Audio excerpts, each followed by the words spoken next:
Forge the Narrative. Hey everybody, welcome to an episode of Forge the Narrative. My name is Paul Murphy, your host. I'm joined today by Chris Morgan. What's up? And welcome you back to the main stage, Mr. Ricky Addington. Where has that guy been? He's been subtracting. Man, thank you very much. I know you've been busy on assignments and stuff and haven't had, the best connection, but you're here tonight. Yeah, it's I'd like to say that when you join the military, you see the world. I just see mostly Virginia, but never the good parts. On this episode, I'm going to read some 5-star reviews. That's coming towards the end of the episode. Just like I promised, if you leave us a 5-star review in iTunes, I will read it on the air, with some, discretion, of course, but, certainly going to read.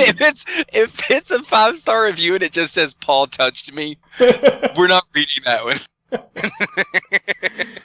You get what I'm saying? I wouldn't be surprised if that just got bleeped out.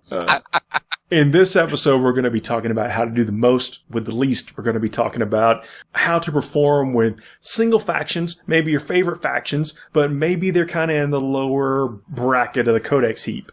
I feel passive-aggressively attacked. Well, we're going to be speaking about some Grey Knights and maybe sprinkling some Dark Angels. I feel less attacked. Whoa. Now I feel like explicitly attacked. But that's okay, because I love talking about Dark Angels. Well, I thought we had the right crew for talking about some single faction builds.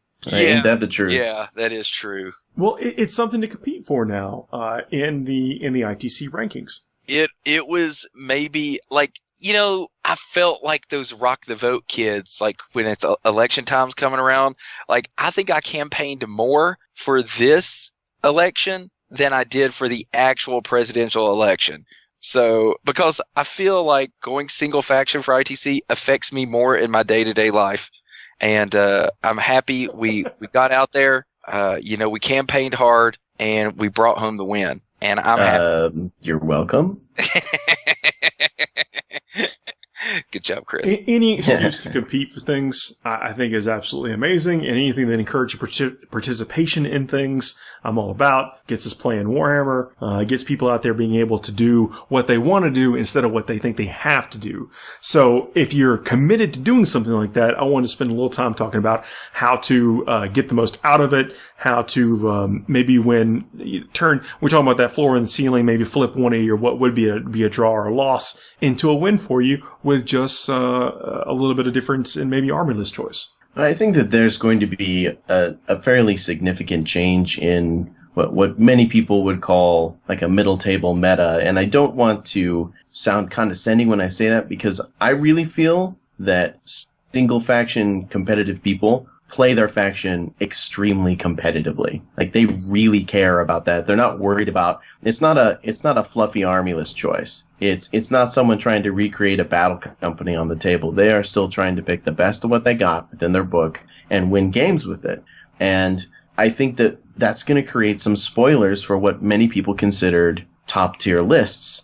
I think it was round 3 or 4 of the Las Vegas Open where one of the favorites to win with Orcs, Matt Root, I believe he was beaten by a pure Blood Angel list, and nobody would have guessed that would happen. No, I guess any given Sunday, as it were. And if you're taking, what may not be seemingly on the surface as the best choice, but something that really competes well or stacks up well against other things you might see, coming at it with the fresh eyes, and that's been kind of the subject, or at least maybe not the explicit subject, but the underlying subject of several shows. But I want to talk specifically about those two factions on this episode. Yeah, let's do it, because let's be honest, there needs to be more conversation about Grey Knights. Well, Grey Knights are suffering. Grey Knights came out. The Codex came out almost a year and a half, almost 2 years ago. Mm-hmm. And they haven't really seen a lot of buffing since then. I honestly, there's been some point decreases. Yeah, a little bit of point adjustment. Little. Like it's to the point where like I was having a conversation with someone, and I honestly questioned if GW remembered that the Grey Knights were one of their armies. Because it's like they've just kind of been out there left hanging. But the beta bolter rule, I think, has, if any army is going to benefit from that beta bolter rule, it is going to be these guys, right? Like it's storm bolters on everything. Well, I mean, let's talk about what's holding the point cost of these things up. Is that they're all psychers, and Kinda. they have storm bolters. Yeah, kind of psyker-ish. It really Psyker-ish, is what yeah. it translates to. But they have storm bolters and all have power weapons. The Diet Coke of psychers. So that kind of holds up the cost of the individual models. You've got a strike squad as your troop choice, which comes in for 5 dudes at base 105 points. 105 points for a troop squad, for something that just fills a requirement for most things that net you command points. Yeah, the cheapest troop choice you can put on the table is what, twice a scout squad, twice as many points. It's more than a squad of intercessors, and you've got half the wounds. You've only got 5 models, 5 wounds. Yeah, they got storm bolters. Yeah, they got power swords. But guess what? A stiff breeze is going to take a couple of them out. Yeah, they're not performing the same function as 10. Well, I guess they are performing the same function as 10 guardsmen, but at least in the game, but they cost twice as much. Yeah, I'd rather, honestly, I'd rather have the 10 twice. guardsmen, because I can give them some orders, and if they die, I don't care. I'm out for 40 some points. So that's it. We're talking about what's holding them back is some of this troop stuff. So then how do you... the 3+ just isn't what it used to be either. no, not even close. Yeah. Yeah, it's a fair point. Although, you stick them in cover, you get the 2+, and, there's maybe, and they're smaller to hide maybe, or sorry, the squad, the footprint they take up is a little bit smaller. So maybe they can hide out a line of sight for things, but you still got to take them. If you want command points, you got to take them, or you got to take some troops. And the other side of this is that the Grey Knights also have Terminators as troops. Now everyone knows this. I'm not saying this like it's really a surprise, but a base squad of Terminators is 205 points. So a nice, affordable troops choice. It's 100 more points than the Strike Squad base. This is naked. This is without upgrades or whatever. But you are doubling the wounds, and you get a 2+ save, and you get a 5+ invulnerable save. Yeah, I think that. Yeah. It's. Well, we're kind of coming down on it, right? Like we're coming in on one of the core problems with some of these factions is command point generation and certain efficiencies and things. And just like a 3+ isn't what it used to be, a 2+ isn't what it used to be either. Now, Paul, you make a good point, putting these guys in cover or even just using that prepared positions stratagem, can help a little bit. But the fact that, especially when you consider things like mortal wounds or a lot of the shots that can come out, from line of sight, something like a basilisk or whatever, they just don't last. They're not tough. Yeah, you're either going to have to hold them in reserves and pay the command point there to put them in the teleportarium to make them survive. You're going to have to put them in a Razorback. That's another 100 points. So to make them survive, you're going to have to. You got to protect them somehow. They do have the ability to teleport, either with stratagems or or in some cases the innate ability themselves. Well, they'd have to use Gate of Infinity for strikes. Interceptor squads are the ones that have their teleporters, that they can use once per game. But it's I'm talking about the ability to deep strike. Like you can use a teleportarian stratagem. Yeah, and that's what you got to do with them. It's like you gotta hide them, but once they hit the table, it's a 3+ save with 1 wound, and they're just going to vanish, real quick. So it's. Right now, the way, in my opinion, that you should use Grey Knights is Alpha Strike as hard as you can, and pop your Cybolt ammunition and hope you get enough killed so that you can survive. But it's once your opponent shoots back, you're just going to start losing very expensive models. That's the worst. And so I think what you need to do when you're going at the very basic constructing your list is figure out how important command points are to you. What are you actually going to be spending them on? And that determines how you should go about setting up your detachments. And we're talking about single faction here. Like I'm actually a big believer in Dread Knights, and sometimes I just love to throw one in the guard list, and especially as Chaos is going to get more popular. That's another thing is Chaos, I think, is going to see a resurgence with all the attention they've got from the campaign books and then the Chaos Space Marine Codex Part 2. Some unholy deity breathed a second sigh of life into that book with some of the newer releases that have come out. Chaos Codex, the re-chaosing. Yeah, dude, like, Revenge of the I'm a Chaos. diehard. I'm a diehard Imperial player, but when that new box set come out, I was like, Chaos models look really good, guys. So I had to sell them really quick to get them out of my house, or I was going to commit some heresy. But I'm just going to skip the obvious joke. Shut up! It's already been said. I've had. I didn't say it. Former friends of mine have made that joke. They're now former friends. We should do something on how to make the Fallen decent too, if we can. Yeah, we were actually trying to figure that out because a buddy of mine is like, because I'm such a Dark Angels fanboy. He said, I will build a Fallen army and we are going to do this. And then we were looking at it, we're like, Black Leech is just better. Let's do that. He's real strong. Okay, so but with the resurgence of chaos and demons, like I'm willing to bet that we see something keying off the demon keyword. I mean, the Vex Machinator is a demon engine, and so we've been advocating the last few weeks about throwing in some demons into your list to do that little cross keyword buffing stuff. So get demon all over everything you have. That way, Grey Knights can actually go whole hog on you. No, I'm not talking about winning the whole tournament. I'm talking about being demons in the middle tables. All right, look. No, that's what I'm saying. It's like, it's my buddy. He took Grey Knights to Adepticon, and he got paired up against demons, and he was so happy, because like here he is, all of his smites are just actually doing all the work, right? And but the downside to that is, you're playing against demons, and what's that stratagem that demons have? Hey, here's a couple command points. My entire unit comes back because it was slain by Grey Knights.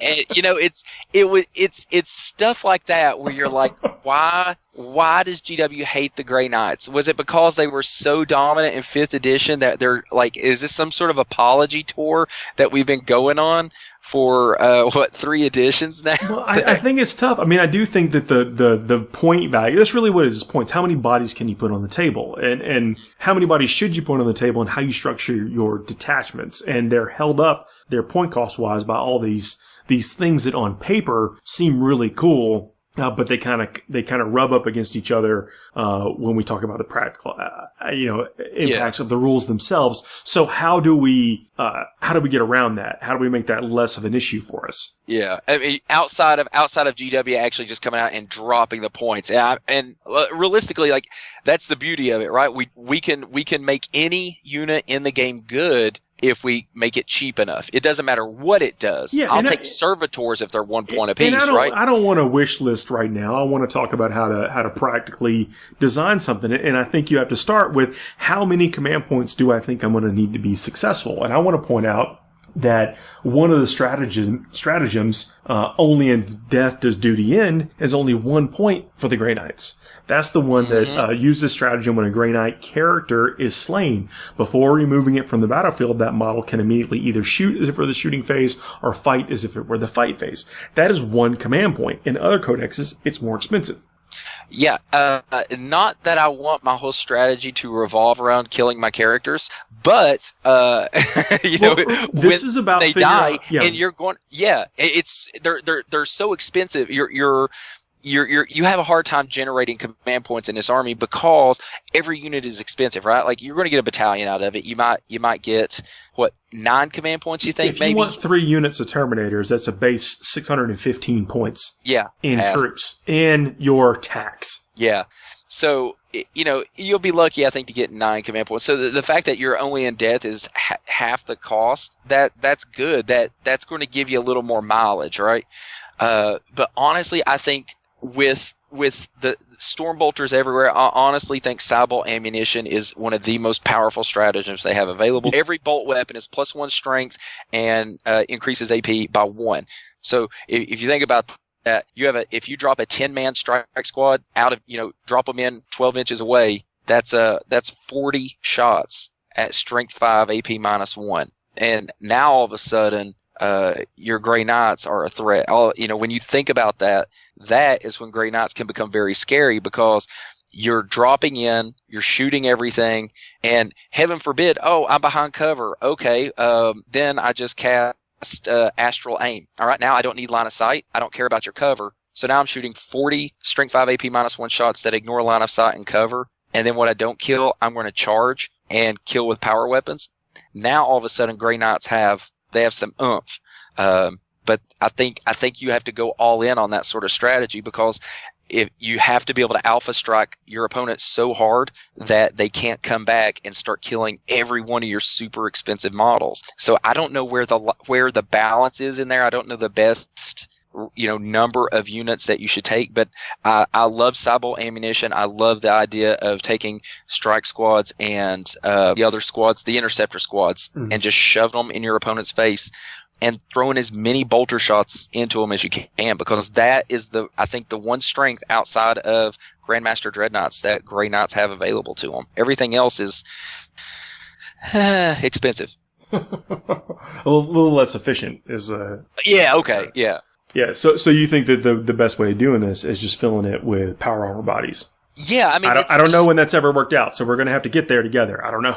Yeah, I know. Yeah, right. Yeah, it's like is it? But it's I'm just like, when I look at other options that it has in the army, it's you've got Dread Knights, and then what else do you like in there? Like, honestly, like when you look at it, when you think of Grey Knights right now, what do people bring outside of Dread Knights? Because I remember you showed up to my tournament one time with, I think, 3 Dread Knights and what was it? A bunch of mana cores, and you did some work, but it was it may have felt like 3, but it was just 1 Dread Knight. No, I swear you had at least. Anyway, I seem to remember a Paul Murphy list with 3 Nemesis Dread Knights in it.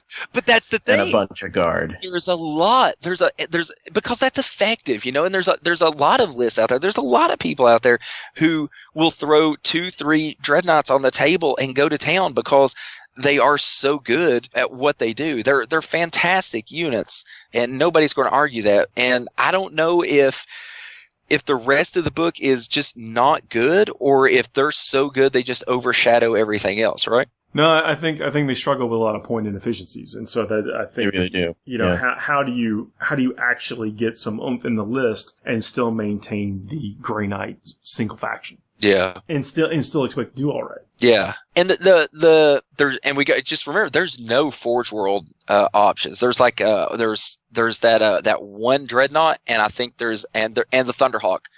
No, so it's just, you're not bringing a Thunderhawk. So there used to be a Land Raider option too. I think some kind of special Land Raider. Yeah, you may be right. Like had a Psy cannons on it or something, but so it's. There's some little sleeper things in here that are kind of neat, but it's just where does the point efficiencies lie? Because we were thinking about it on the way back from Adepticon, a Venerable Dreadnought casting Astral Aim on itself, a Rifleman Dreadnought in the backfield with Astral Aim. You're not going to hide from that, and that's pretty cool. A big problem I think that we run into, though, is there's all of these really cool things that Grey Knights can do, but only one unit is going to do a lot of it. When every unit they have is a psyker, but at the end of the day, they still burn a psychic phase. You can burn a stratagem and on one unit. I mean, that's basically. Yeah. I mean, you've only got 6 psychic powers. So, when you have 10, 15 psychic units on the table and you've got 6 psychic powers, okay, it's going to be a lot of 1 mortal wound smites going out. So it's almost, when we were talking about a list, we were talking about basically hitting, just making a strike squad or an interceptor squad go Super Saiyan every turn and having them up in somebody's face every turn. So turn 1, Nemesis Dreadnought teleports up the table. Interceptor Squad teleports up the table. Drago will Gate of Infinity himself up the table. And you can make an Interceptor Squad or a Strike Squad very strong if you do it right. For a turn, what do you think right is? Doing it well, getting really lucky, I guess, and hoping your opponent doesn't. Using the bolter drill, using the psychic, ammunition. Yeah, Cybolt ammunition, Astral Aim, get Hammerhead on them, Sanctuary, and then give a couple of your guys in the squad warding staves, right? Because then the warding stave gives them a 5-up invul. And then if you have, help me out here, Sanctuary, it goes to a 4-up. You can be running interceptor squads into combat and have a 4-up save eating some of the big hits. And then you're scaring me though with it. Still is 1 wound apiece. I know, yeah, and that's the downside, right? Is like, yeah, you've got this big Alpha Strike unit, but at the end of the day, it's a single wound model. And so that's the thing is, I think you got to hit whatever you're shooting at real hard and hope you weaken them enough that they're not a factor. And then if the terrain helps you, you're using Astral Aim to deny any Overwatch, and you're charging with no risk. Because if you can use Astral Aim, hide behind a building, you can shoot through the building and not care, and then you can charge through the ruins into combat without getting Overwatched. And then once you're in there, you're going to do some work with power weapons and Hammerhand. And if Drago or a Dread Knight is there, Grandmaster Dread Knight is there giving you rerolls, I mean, that's as good as it's getting for a Grey Knight player. You know, we don't have Gilliman available to really help this list out like Ultramarines do. So that's as good as it's getting. And if that's not going to get it done, I don't really know what else gets it done other than just 3 Dread Knights. I think you got to pick the Warlord trait first to the fray. I think that there is an argument that you could take Hammer of Righteousness. First, the fray allows you to re-roll failed charge rolls for your Warlord and friendly Grey Knight units that are within 6 inches of him at the start of the charge phase. Yep. So, and when you're coming down and needing that 9-inch, getting that reroll is critical because we're talking about how to be successful. You have to get the jump on people. You have to be the one that does the assault. If you are receiving the punishment, you really don't have the booty to survive. You've got to be the one that's the aggressor. And so, being able to get a little bit more reliable with charge is basically mandatory. Yeah, we saw it. I mean, my buddy used it to great effect at Adepticon. Things I thought I would not say this year is my buddy going 3-0 on the first day of the team tournament with Grey Knights.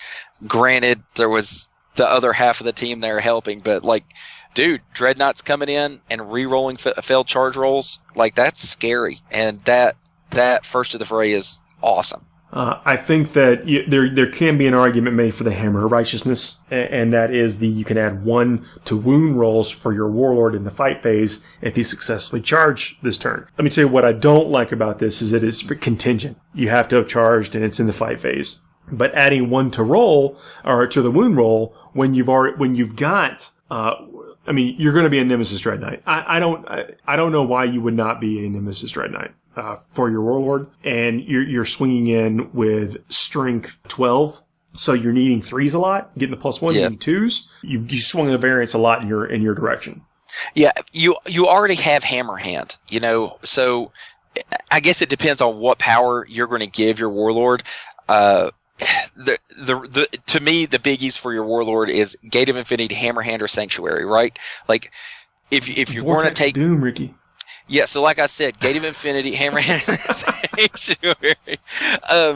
So if you're giving your guy Hammerhand, then 80% of the time that Warlord trait is just not worth it, right? Because you're probably going to be wounding on 2s anyway.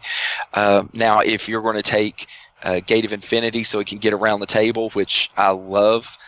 Then maybe that's good because he'll be teleporting and charging all day. That's something to think about there. And don't forget though, you can cast these from other units onto him, so that helps a lot too. When he drops down, if he's got another unit there, that unit, if they're not going to use Hammerhand because they're going into grots or something, something ridiculous, they can cast Hammerhand on the Dread Knight. So the one thing I do like is that they can share their psychic powers, and they can you can put them where they need to go. So that can help buff your Dread Knights up because, if they use Gate of Infinity or have another unit slingshot them up with Gate of Infinity, then they can cast Hammerhand on themselves. Another unit can hit Sanctuary on him, and he can charge in. So, there's a lot of stuff you can do there with your powers. It's just unfortunate that they all get a power, and there's only 6 of them, and half the time people just end up either doing nothing or just that mortal wound. So that's just something to deal with. And that's why I like big units with Grey Knights. A 10-man unit is going to get way more effectiveness out of Astral Aim, or way more effectiveness out of Sanctuary or Hammerhand. A 5-man squad isn't going to get nearly as much mileage out of those. So I think the big squads for Grey Knights are the way to go. I could be wrong, but to me it feels right. Well, you were talking about dreadnoughts. Rifleman dreadnoughts specifically. There is, and we were also talking about how many command points do we need to satisfy us to do something in the first few rounds of the game. I believe you got to burn them all. You got to burn them as soon as possible to to wring as much value out of your units as you possibly can. There is the seldom used Wisdom of the Ancients, which uses stratagem at the start of any phase. Select a friendly Grey Knight Dreadnought. Until the end of the phase, you can reroll hit rolls of 1 for friendly Grey Knight units within 6 inches of the Dreadnought. And what I like about that is, if you have 3 Dreadnoughts back there, you pop Wisdom of the Ancients on one of them, and it works for all of them. And then all of a sudden, all of those Dreadnoughts in your backfield are rerolling hit rolls. So I think that is situationally a very good stratagem. I've used the similar stratagem. I mean, most Marine codexes have a version of this. I've used it for backline firing support, and I find that the 1 point command point cost, especially if you're tight on points, saves you from having to constantly have a character back there to provide your rerolls, or make you feel like you're depending on throwing 100-something points into the back that's never going to do anything except just sit there and let other people do things better. Yeah, that's a real good point. And it's what, 1 command point for Wisdom of the Ancients, right? It is. Yeah, 1. Okay, so 1 command point there, and if you've got 3, let's just say 2 Rifleman Dreadnoughts back there, that's what, 16 shots off the autocannons. So that. Now we should clarify. Rifleman Dreadnought is double autocannons. Yeah. On both arm mounts. Yeah, just a reference to BattleTech. Yeah. So you're going to miss a couple there. So you burn the 1 command point there, and you can reroll all your ones instead of having to burn a command reroll, right, and only getting to reroll one of them. So it's in certain situations, it's actually just a good investment of command points there to just preemptively use it and guarantee you getting multiple rerolls instead of just one, and then you can save your command reroll somewhere else. It's a good stratagem if you have your dreadnoughts. Well, one. And if you have dreadnoughts on the table, 2. Well, you just need 1.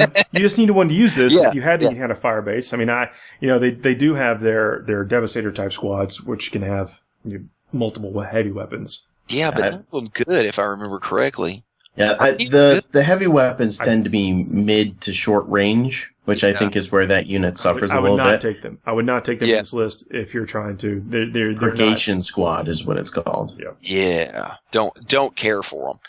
I used to like, what was it, the Purifier Squads? Those are the ones with like the flamers, right? The white helmets, the flamers. Yeah. They didn't all have flamers, but they could take multiple. They could take multiple flamers. It was pretty common in 7th edition to see these guys with lots of flamers in the unit. And back then, when the power was Nova, I mean, that's we're talking about ancient history at this point, so far as 40k is concerned.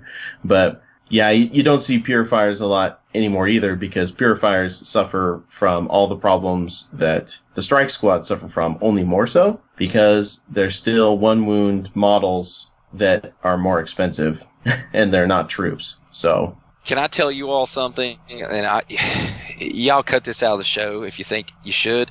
But I honestly, in a Grey Knights army, I love servitors. You set that up to sound really dramatic, and I was really let down.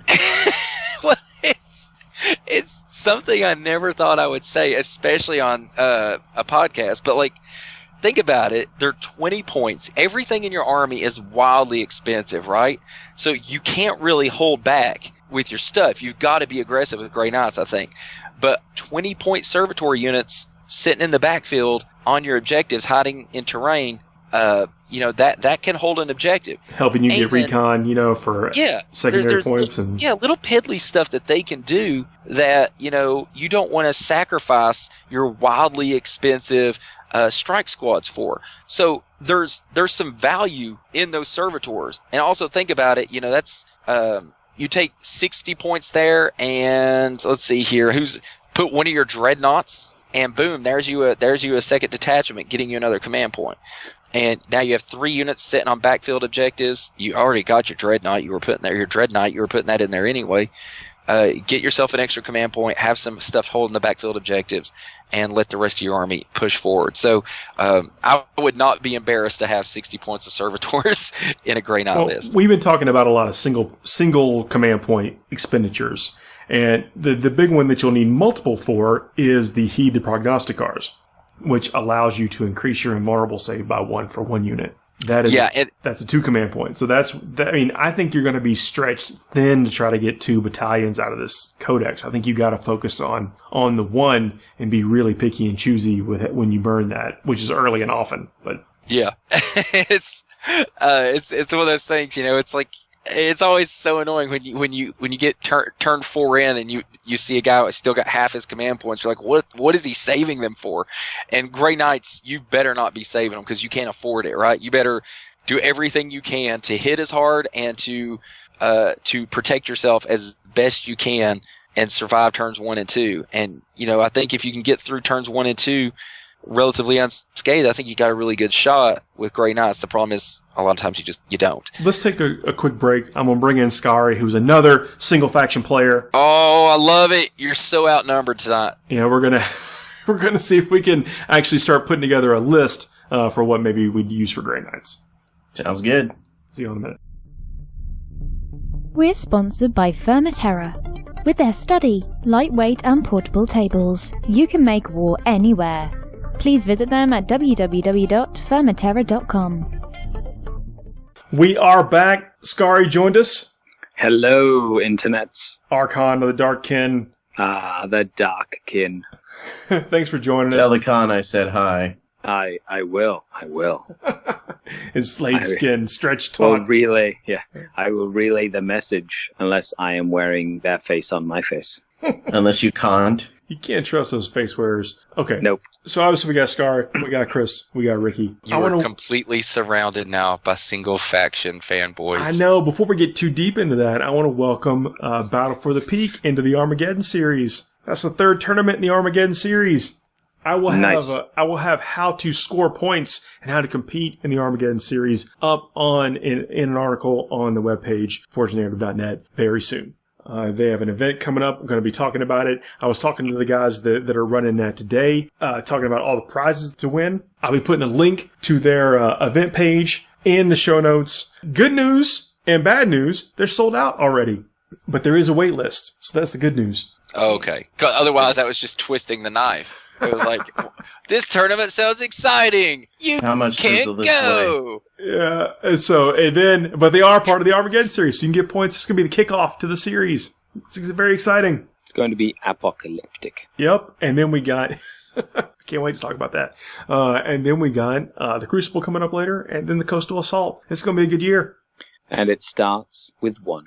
Indeed. So more to come on that. Please check them out. They're going to be They're actually going to be streaming games. That will be the first opportunity to be doing some friendly trash talk on their Twitch stream, and see how the competition is down there. There's a real talented group of players. I know it's going to be fierce, and looking forward to seeing how it turns out, and I'll be tuning into the stream as well. Okay. So we're talking about building Grey Knights. We talked a little bit about the challenges, and that's really, I want to discuss it that way. It was the challenges that the Grey Knights face, and then how to overcome that into a list. Now, I've dabbled in Grey Knights. I don't know if anyone else on the show has dabbled in Grey Knights, but you guys are one. I've got a battalion. Yeah, I've got a battalion. You, though, Paul? Dude. Like, 3 Dreadnoughts does not count as dabbling in Grey Knights. I have a full Grey Knight army. That fills, one foam tray. one foam tray of gray. 2,000 points, 3 Dread Knights, and 3 Strike Squads. Well, I mean, I've got some Razorbacks, and we were talking about Purifiers. I actually have a bunch. All my Strike Squad guys are painted like Purifiers because I like their color scheme. Good, right? Yeah, it's I love that white helmet on the silver. It looks good. I painted all mine gold to practice painting gold for when I wanted to paint more Blood Angels. It always comes back somehow on this show to our boys in red. As well it should. Well, I mean, that's whatever. But that's got me because you only had to paint 50 models. There was the joke that I think the purifiers I think the whole purifier order was only 40 strong. Oh wow! Yeah, So it was, and then you could take more in your army than there's technically that you can actually have at any point in time. This was back in the day. Yeah, Every army had all of them and in their reserves. Yep. But anyway, we come, now that's what you're fielding, not purifiers, but strike squads. So, what I was saying is you guys are like once removed from successful Grey Knight players. And we're talking about, people with a better than 50-50 win percentage. Yeah, big shout out to Matt, or Alfarius, on Instagram, Alfarius242 or something. That he did a 20 game series with Grey Knights. So he learned how to basically build Grey Knights up from scratch and built them up to a 55 or 56% win rate at like ITC events, which was pretty cool. Why are we on the show tonight, Paul? Get that guy on here because he knows the sauce, right?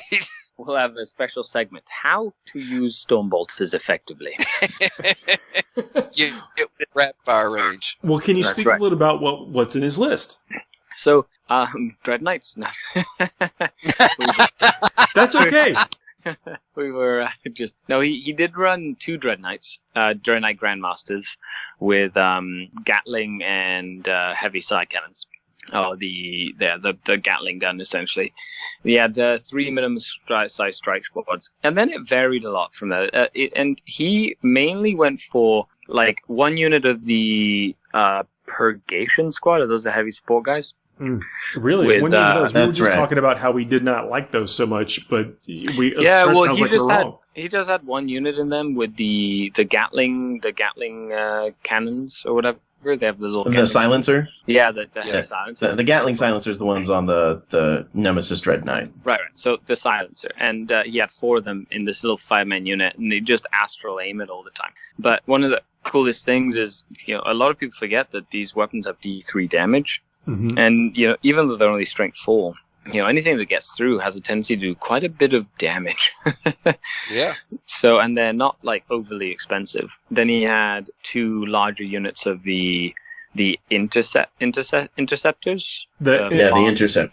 Yeah, the interceptors. The teleporter pack guys. Yeah. Interceptor. Like, you tell me what Primaris Marine we're talking about. 2 units of those, normally with the silencers as well.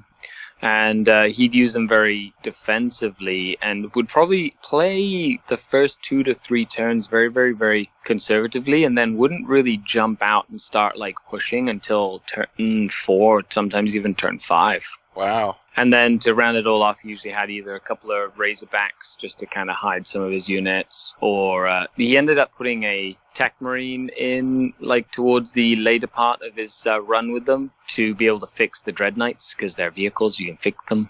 And then he added a Flyer Wing with the Storm Talons. So lots of last cannons. Yeah, we were actually talking about, with my buddy, we were talking about throwing in some Stormhawks or Storm Talons now that Grey Knights have access to those. Mm-hmm. It's just, everything's so expensive in the army. It's where do you make the cuts? So I'm glad somebody's having some success with those in the Grey Knights. I think that those flyers in general are a little underappreciated. It's the problem is flyers are nowhere near as good as they used to be. Not just back at the start of the edition or whatever. It's a matter of people used to need to bring something to plan on hitting flyers with. Sometimes that just meant you would bring a bunch of scat bikes and you'd get enough 6s to glance it to death. But there was a point in time where you used to have to hit on 6s. Yeah.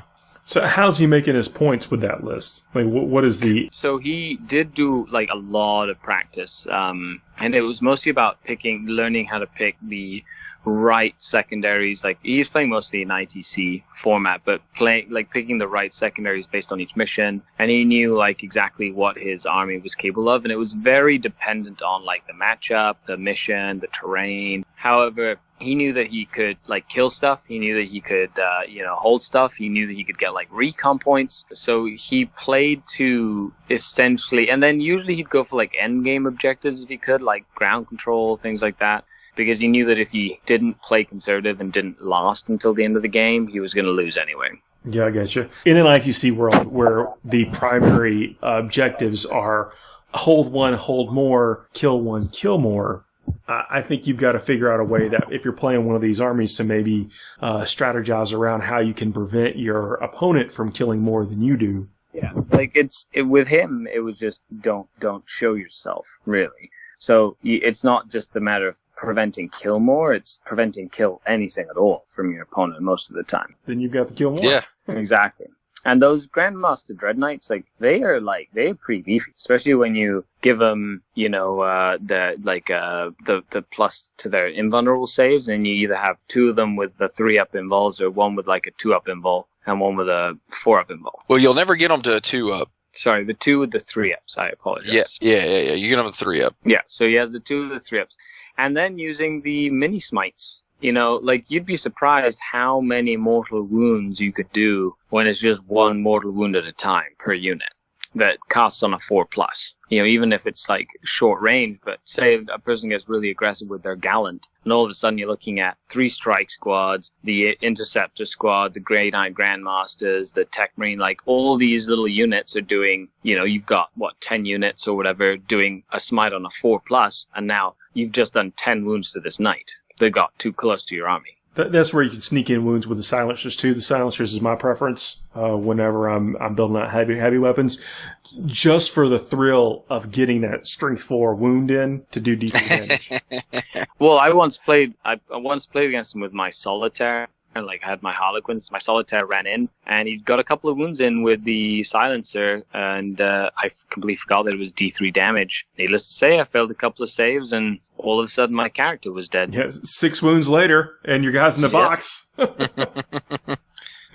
Yeah, it'll catch you sleeping too if you're not thinking about it. Oh, it's just strength 4, and then you don't even bother to re-roll a save, and then all of a sudden you take D3 instead of the one that you were thinking you were probably going to take because you forgot that it was D3 damage. Well, in the first segment, Ricky, when you're talking about the sideway ammunition, I said it was the other one over. The other one actually affects the silencer. Yeah, Psychic Onslaught. Yes, so you're able to get that extra strength and then 1 AP for when it matters. And it's, knowing, how to use them, when to use them. It took him a lot of practice. He was playing the same list or very, very similar iterations of the list for, I want to say, a good 8 months. Well, nothing replaces playtesting, that's for sure. Yeah. I mean, figuring out, we were talking about how to structure your detachments, and, I say this a lot, but figuring out what your real burn rate of command points are. How many do you really need? Because if you feel like, if you end up needing more than you can sustain with your current detachment loadout, then that's when you need to figure it out and get something else. But we were kind of arguing that a lot of the Grey Knight stratagems that you're actually going to use are pretty inexpensive outside of that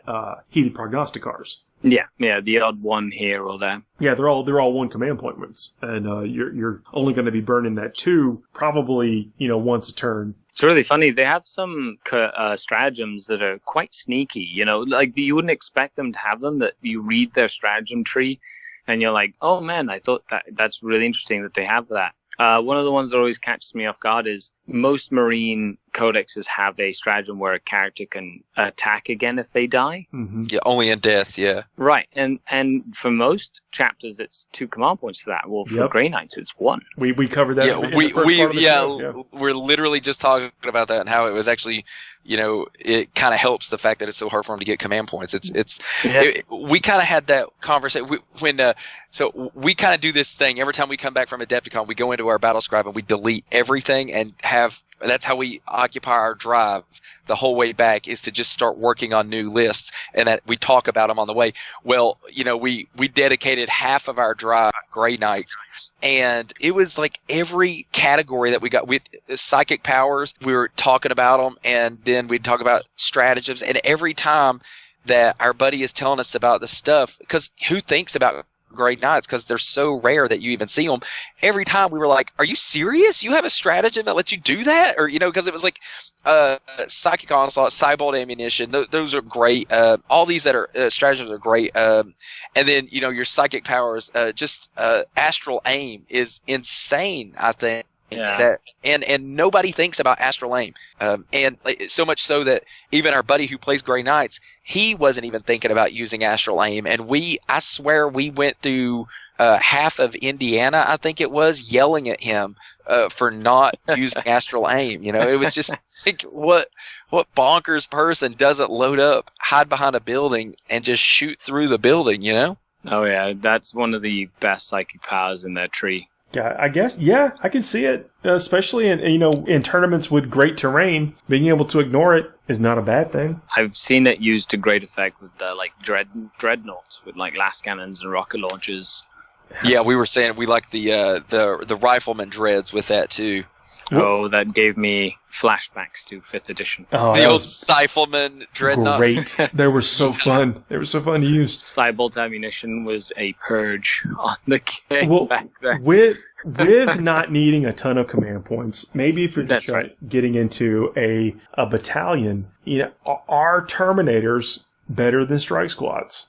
For less than double the point. Now, I mean, let me play the devil's advocate a little bit. Is that for less than double the points, you're getting double the wounds and a 2+ armor save with a 5+ invulnerable.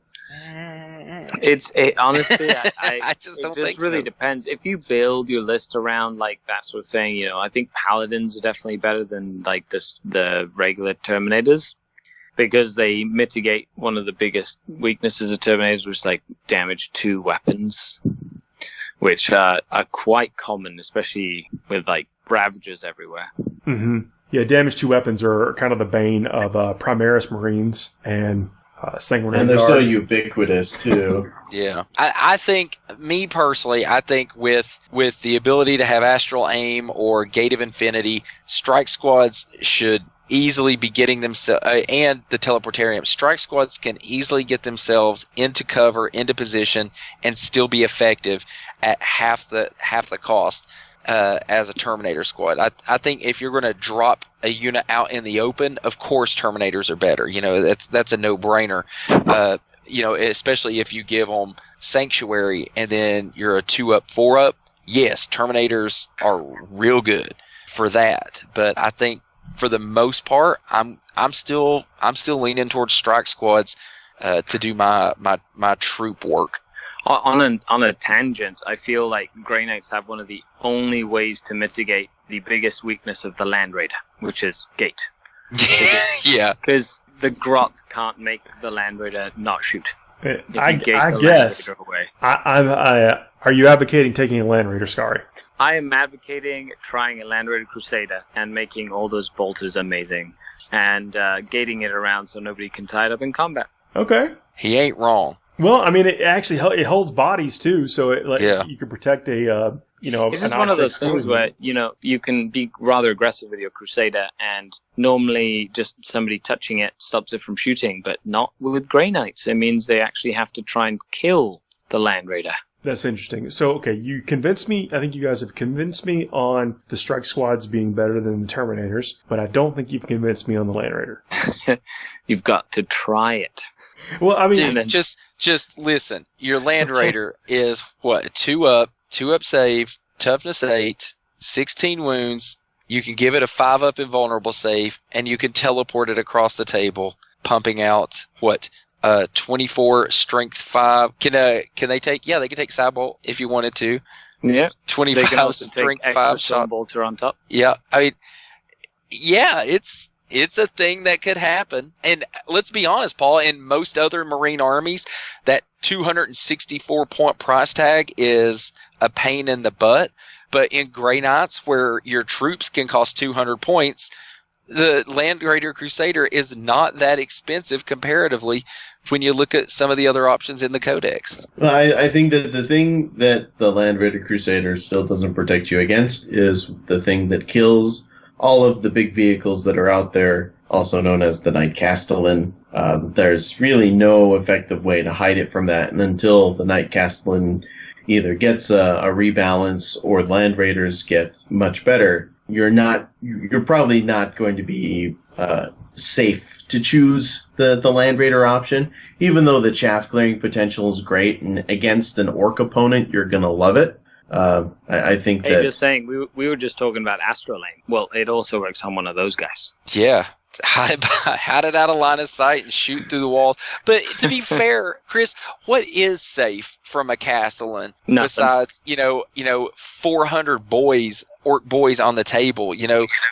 What isn't threatened by it? And that's the problem. Is that it? Well, you have to so make good. the Castellan shoot its super vehicle killing weapons at stuff that doesn't that wastes the potential of that weapon. Yeah, that's what you have to do, and that could mean a whole bunch of scout squads. It could mean a whole variety of things, but it certainly does not mean anything that can't be hidden, and it especially doesn't mean land raiders. Can we put a land raider in a teleportarium? What's the rule on that one? I think it's got to be infantry. Yeah, because that would be funny.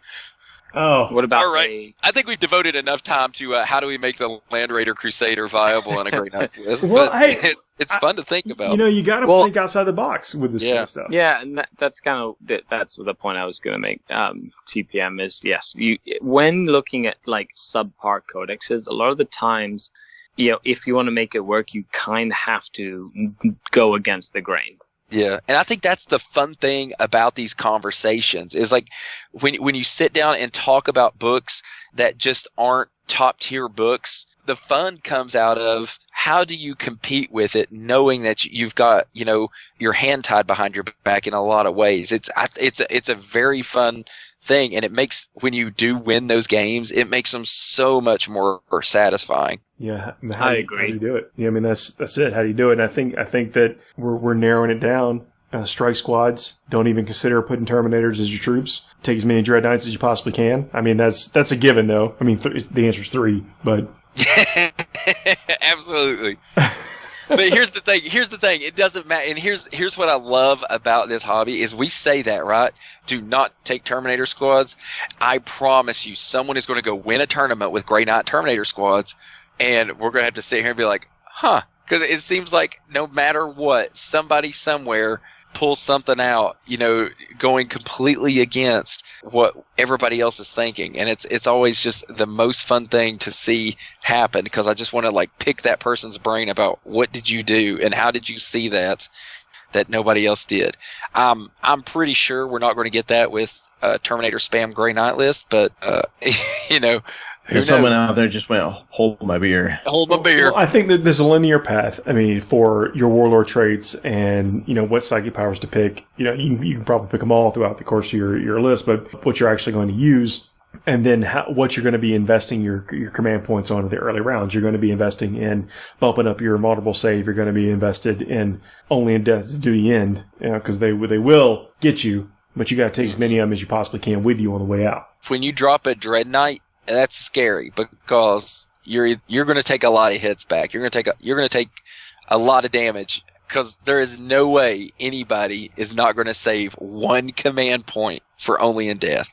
And those Dread Knights in combat hit like a freight train. They are so painful. Like a Mack truck. Yeah. That sword or whatever is does some damage. Yeah, man. That's it. Start if you're just getting Grey Knights or if you're playing Grey Knights, you don't have Dread Knights, get them right now. Get them immediately. If you're trying to win with Grey Knights, that's probably where you start. Is 3 Dread Knights and 15 Strike Squad dudes. And 3 squads of servitors. I'm telling you, people. That's not bad. I mean, especially for holding backfield objectives, you kind of expose yourself. You're given some targets for that kill more, but you are maybe squeaking out some early secondaries. Yeah, it's a good 20 points. The only downside is it's servitors, so it's what for 5 is I think $800 from GW right now because what is it you got to buy them with the Tech Marine or you buy them in that little pack of 1 or 2 servitors and it's not cheap. They come in 2 and one of them's got a heavy weapon. Yeah, just do some conversions, guys. Well, let's read a couple of reviews. Oh man, do I get to comment on the reviews? What's the rule? I haven't been on the show in so long. Listen, don't ask that question. I'm just gonna go with it. Let editing answer that for you. Right. I'm gonna start with the one that hurts my heart. Uh-oh. I'm supposed to say, sorry, Val. which he'll be back next week. But I, Paul Murphy, no Dorn, is just all around better than Sanguinus. Wow. Well, I'm glad you read that. You should have made Chris read that, because that... Listen, you can't make me read that. One gentleman says that the social contract has changed his life. He used to bathe with a rag on a stick, and now he's got his own outdoor watering hole. You know what? He must be from my neck of the woods. Yeah, that's great. We're life changers. Yeah. Wait till he gets electricity in his house. He's going to be loving it. And running water. We just got that too, so it's a very exciting time. Bring Back Hero Pick says he heard we like haikus. He says, holding my las gun, slow creeping horror fills me. I am ablative. I think that if that's not in the imagery handbook, it should be. It really should. That's in the Commissar art primer right there. Oh, here's a good one. Uno de las mayores podcast 40k. Was that an old You read that with like a German inflection. Paulus Toda Madre. I think that means I'm a mother something. Uh-oh. Might need to run that one through the through the Google Translate. Do you mind saying that again, but slower? Yes, I do. all I recognized was that Toda Madre at the end there, but that's funny. You should put another one up, whoever wrote that one. Elenco de este podcast es muy bueno y saben de lo que hablan. You know what you're talking about, and it's a good podcast. Yep. I'll take it. He does say, sorry, Paul. No problem. Says, hope the best for you in the podcast. And it was nice to be in Vegas. Hopefully see you next year. Yeah, you're going to see us next year. Chris, of course, Judge. I can't stay away from playing like I did this past year. I missed it. Had some serious FOMO. And Scary, you going back next year? I'm certainly going back next year. Probably won't have to do a crazy round the world trip to get there, however. Hopefully not. Hopefully the passport's good for a couple of years. Yes. 10 years, I think, which is a good thing. It's a good thing. But I'll try come down to Atlanta and then we can fly over again. That'd be fun. Oh man, that'd be great. Yeah, it was cool running into the airport. JT Wargaming says, I always look forward to new drops by this group. They have the perfect mix of competitive input without being overly pretentious. I don't think they've met you in person. Ouch. Ouch. This is the fact that they throw in Blood Angels talk always appeals to my BA fandom. Keep up the great work. Happy to oblige. I grudgingly. I think the whole topic this weekend was of chapters that need help, right? Yeah. Oh yeah. And we're supposed to talk about Dark Angels, but we're running short on time, so we'll do Dark Angels and Blood Angels next week. Oh man, I'm going to have so many show notes. Y'all going to have to sit back. That's going to be with your host Ricky Addington. Tonight on the podcast we have Paul Murphy, and we're just going to do a full reversal. It's going to be amazing. It's going to be my show. Yeah. Just like the Lord of the Rings bonus episode happened. You shut your face. We're still doing this. It's going to happen. The second edition codex was Angels of Death. This is more like how I feel when I play these codexes. Oh yeah, I had that codex. That was my intro. Was the Angels of Death codex? It is a good those old codex. Anyway, I digress. Well, I want to thank everyone for listening and liking and subscribing and leaving the 5-star reviews. Again, that's just one of the great ways that people actually, it helps us be found by people that don't listen to the show or have never heard of the show before. Yeah. Who hasn't heard of the show? I don't know. There's some people out there. That's crazy. But we really appreciate the boost and the help that this stuff gives. And I said, I will. I'll read the 5-star reviews on there. And then, hopefully I haven't scared anyone from leaving them by reading the ones that I have today. There's going to be that super introverted person that just got out of their shell just enough to type it out, and they were probably very nervous about it, and then you just read it to everyone and just, they're panicked. They probably threw up. Way to go. I have flashbacks from, grade school. With somebody, yeah. But all the likes and the shares and the comments on YouTube, the comment section on YouTube is actually great. It's a nice community of folks. Did you just don't ruin it? The comment section and YouTube on this show, it's actually a good conversation most of the time. It really depends on sort of it kind of shows to the culture of the people who you've sort of attracted. Well, it's also, I think 40K is generally people are anxious or happy to share, their thoughts and what they're doing, what they have going on. Which is nice because this is, it's a hobby that we spend a whole lot of time doing. If I can jump quickly to, we talked about getting over that kind of slump, that painting slump. I'm through it. And how I did it was just ground pounding the fundamentals. I finished an orc that I had mostly done, an orc weird boy. Finished him, and I started on some Ogren, and I started painting some Blood Angels. So I just basically did that until I got over whatever it is that was keeping me from feeling like I was making a big impact in my hobby stack, and now I feel back to normal, refreshed. You should have just started with the Blood Angels, would have solved your problem right away. That's actually what I did start with. There you go. Phobos Lieutenant and the limited edition or the event only Lieutenant dude. I love all those teardrops they have on their armor. Oh wait, no, not teardrops. Yeah, it's the tears of their enemies. Yeah, cried in blood. It's the tears of their players when the chapter approved drop. Or I guess it was the FAQ. No. It's every single big FAQ has somehow managed to make my faction worse. Thank you very much. Fly? Oh, you mean the thing that you're most famous for? Yeah, you can't do that anymore. It is amazing. Oh, by the way, it feels so targeted. When it came out, like I felt bad for you. Like I'm a Dark Angels player, and that came out, and I was like, oh God, what are they going to do? It was like, it felt like they went out of their way to say, hey, Blood Angels players, I got you. And then they twisted the knife with the second one. Like, here, why don't we just increase the cost of some of your some of your stratagems here? Yeah. Like the things that are the staples of your army. Yeah, let's do that. Oh, what a fun, we may get, and I still win most of my games. Thank you very much. Hey, good on you. We may get, an FAQ, another big FAQ between now and the next week's show. So if that comes out, we'll be giving our analysis and thoughts on that. And depending on how that all shakes out, I may do some additional videos on YouTube. Nice. Paul, yeah, we can I'm going to tell you right now that they'll probably take more stuff away from the Blood Angels. Listen, man, I've been through like 2 decades of being the red armored stepchild of 40K. Bring it on. I at least your Devastator squads won't roll a 1 and run forward. Oh. I actually kind of miss that. Like I miss the 3rd edition where it's like roll for how many Death Company you get. Like that was fun. That was fun for playing back in that edition. Playing a really good guy, and this is the last round of a major tournament. He had used Bjorn the Fell-Handed to reroll to go first, and had a pretty good turn, pretty good devastating turn, and then all my Devastator squads fall to the the Red Thirst and run forward. And he looks at me, he's like, man, look, I normally don't ask my opponents what's up, but why would you move those? I said, I can't control it. I love it. See, and that's why it took me until 8th edition to build my first Devastator squad. True facts.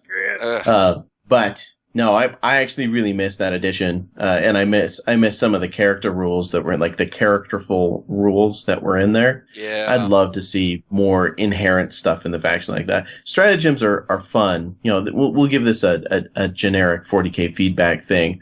But when you stop feeling like your army when you run out of them, that's where things get a little bit just kind of nostalgic for me, where I just look back on previous editions and be like, you know what? I was always doing this. Well, guys, thank you all for joining me on this conversation about Grey Knights. If you're not a Grey Knight player, I apologize, but I think it's a worthy conversation to try to pick apart some of the leaner codexes and figure out what ways to maybe make them tick. And maybe, if somebody's doing it to you, you'll be prepared and you'll crush them anyway.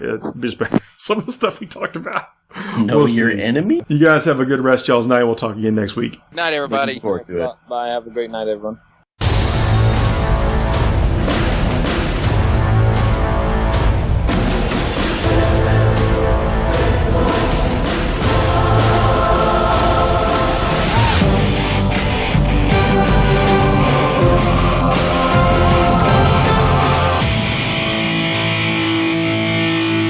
Puts baby in the corner.